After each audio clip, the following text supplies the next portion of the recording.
we've got a Zip-a-Dee-Doo-Dah problem happening over in Tokyo, in Japan. And there is a lot of drama surrounding this one. Get ready, folks. Let's dive into it. Out of the New York Post, it says Tokyo Disneyland replaces classic Splash Mountain sign, sparking backlash as critics slam the woke move. This is by Jan Erickson and Jean, maybe? No, we'll go with Gene. Gene Erickson says woke execs at Disney are at it again. The House of Mouses has removed the only surviving have a Zip-a-Dee-Doo-Dah Day sign at the exit of Splash Mountain at Disney Tokyo. Eagle-eyed observers said the original sign had the phrase in both kanji and English. It was replaced with a sign reading, "Thanks for dropping in English only." Here's the bear that was there. "Have a Zip-a-Dee-Doo-Dah Day." And then the words there, you get it. And now it's gone. The company claimed the sign change was made because of a sponsorship with the chemical and cosmetics company, Cow Corporation. But Disney detectives know better. The real reason, critics suggested, is so Disney can distance itself even further from the Zip-a-Dee-Doo-Dah tune, which comes from their 1948 film Song of the South. The flick takes place at a plantation in Georgia. Oh, we're not going to read all that stuff. The move is just the latest. Let's see. The move is just the latest in Disney's woke agenda, which includes stopping staff from using gendered boy-girl greetings. They still haven't changed that back, folks. You still can't say boys and girls, ladies and gentlemen at Disney World. Still can't do it.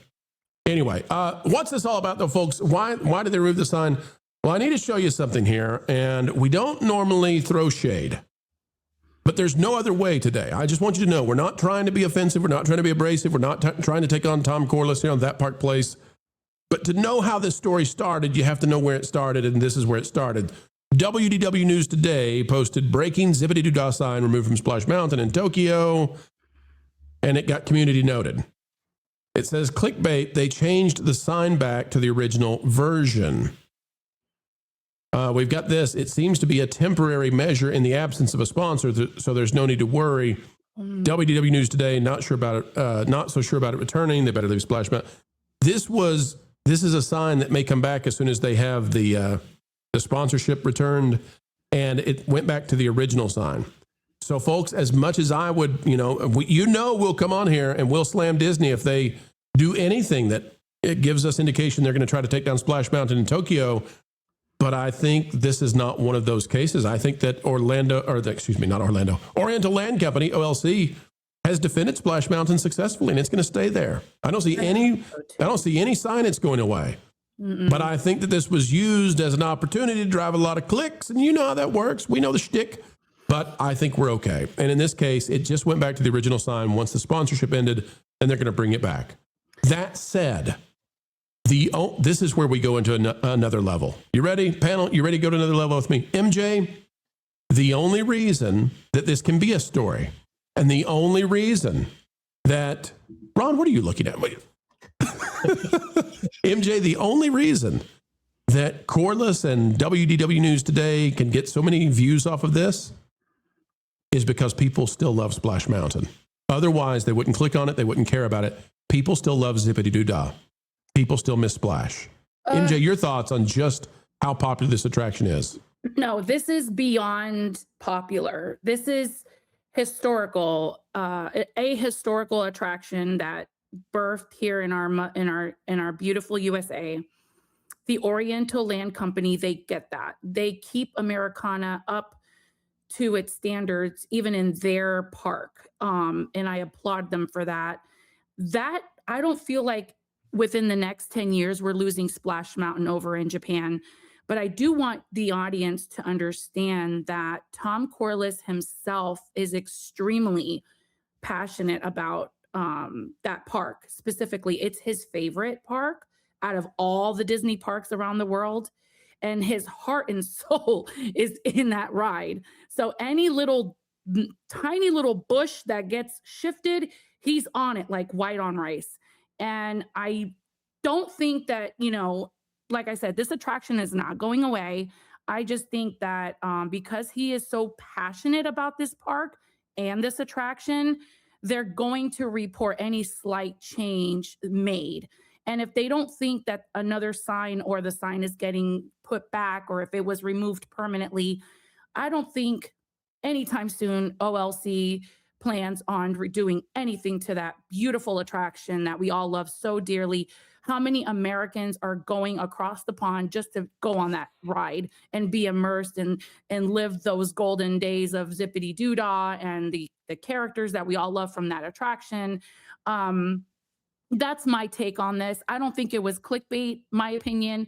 I just think that he's going to personally report if the exit sign goes from here to there, he's going to report on it. He's very passionate about this park and that ride. That's just my opinion on that one. Sure. And I want to clarify to people that we are watching the Tiana's Bayou Adventure version of this. The interesting thing, I think, and Ron, Culture, whoever wants to take this when you can, I don't see why Japan doesn't offer Splash Mountain, if possible, in English, certain times of the year, at certain times of the day, because I think they could drive a ton of travel from the US of A over there to go experience the original Zip-a-Dee-Doo-Dah. In fact, I think their version has always been the best version. It's just that it's in Japanese. What do you guys think about that idea that they could drive tons of travel just by offering it in English? Well, that would, I mean, I think it would be amazing if it was in English or Spanish, or even had maybe a device that you could put on while you're riding it over your ears, that would, give you the English version of it. The songs are just iconic. Yeah.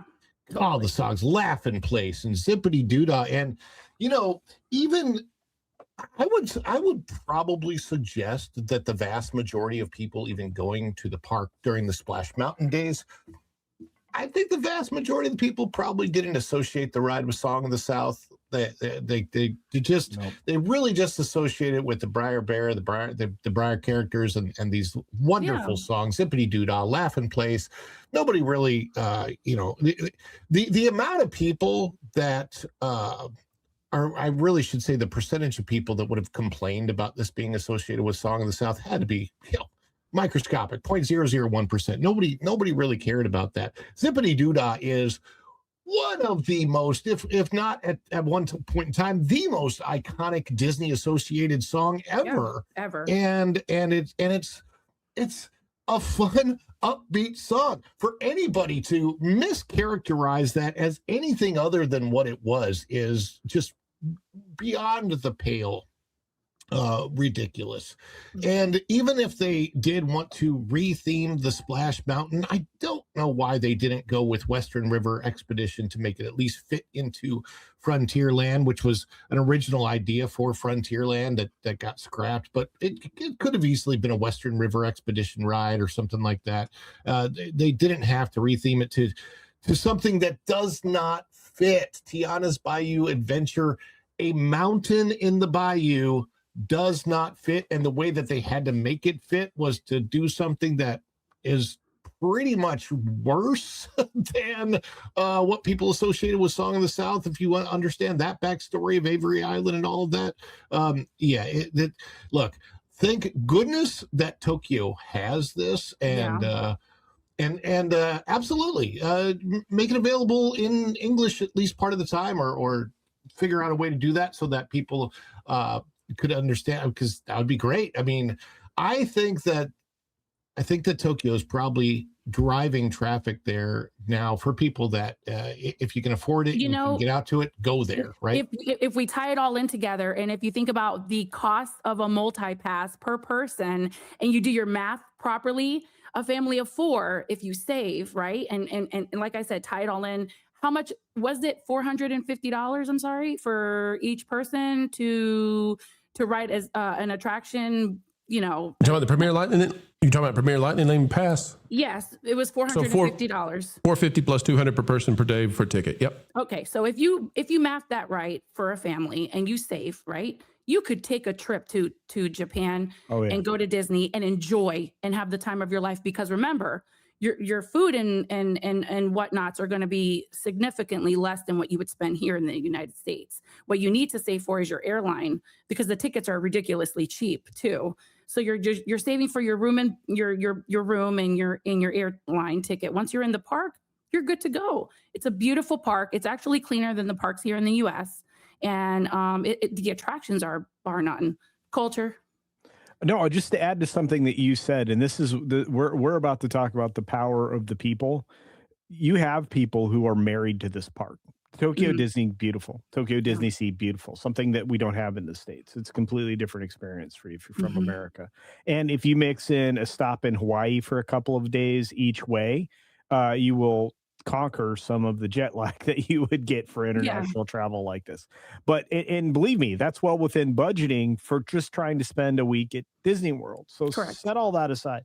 Let's talk about the influencers and people like Tom Corliss and other people who do this type of coverage of the parks to this level, to this depth. Let's talk about That Park Place. Let's talk about WDW Pro. People like us, believe it or not, have enough influence over the company that they try to get the people who have the most impressions, that have the most persuasive channels on board with a lot of their garbage. Normally they do that with Access Media, but they can't do that with people like myself, Pro, Jonas, and probably Ron, and probably you also, magically, MJ. MJ would never change her opinion for Adult Whip. Never. Don't even try it, Disney. It's a true story. But the point being is Pro, and I'm sure you'll agree that they don't want this kind of heat. This is not the smoke they're asking for. Right. Because if this does get changed, if LOLC acquiesces, which I'm with MJ, I don't think they will. But if they were to, this could be a heap of trouble. That Disney just essentially destroyed something iconic in the last place it possibly existed. Think about how much outrage there was over a dinosaur. Let's start to pay attention to the things that Disney does that are unpopular, and then let's put them in the spotlight, and they'll stop doing them. I still just can't get it through my head. How come they couldn't just give Tiana her own little attraction? Look, I'm going to speak truthful here. Me and my daughter, we just watched The Princess and the Frog the other day because I know it came out in 2009, and I know it was a good film. Lasseter was behind that. It was a well put movie. Very, very cute characters. Everything was great. And I'm just thinking, and I look over at her, I'm like, do you really enjoy Tiana? She's like, I hate that ride. I don't like that ride. I like the Navi River Journey, Mom. And she's 7. And I said, wouldn't it be cool if in the Magic Kingdom over in Fantasyland, they put like a boat ride, kind of like It's a Small World or like a Navi River Journey with Tiana, just a little boat ride and with all the great songs from the film. Why couldn't they do that? There was a discussion, MJ. Mountain. MJ, there was a discussion of taking the Liberty Bell and having Tiana be on it just for that reason. Yeah. And would have kept that going and kept the river going. Beautiful. And the Bayou. They chose they chose not to. They could have redone the whole area where the scenery, just put a little bit of things from the, give us a taste of New Orleans that way. And that you don't have to destroy so much. I'm still concerned about the little shops over in Frontierland. What the little place where you could get a raccoon, tail as a hat. I mean, what is going to happen with MJ, do you know how many DVC pods, the number of DVC pods they can turn that into will be amazing. Why, you can't open a Splash Mountain when that mountain ain't got no water. No water. No water. No water. And Dreamer's Point is the antithesis of the idea that Walt had this incredible optimism and hope for the future, that if we all work together and we all dream together, we could build the impossible and make it our reality. Ouch. If the Rainforest Cafe can have an attraction over in Texas, they could have done something better, put Tiana somewhere, just leave Splash Mountain alone. Well said. I don't know why they did that. Thanks for watching That Park Place News. For more information, consider checking out www.thatparkplace.com.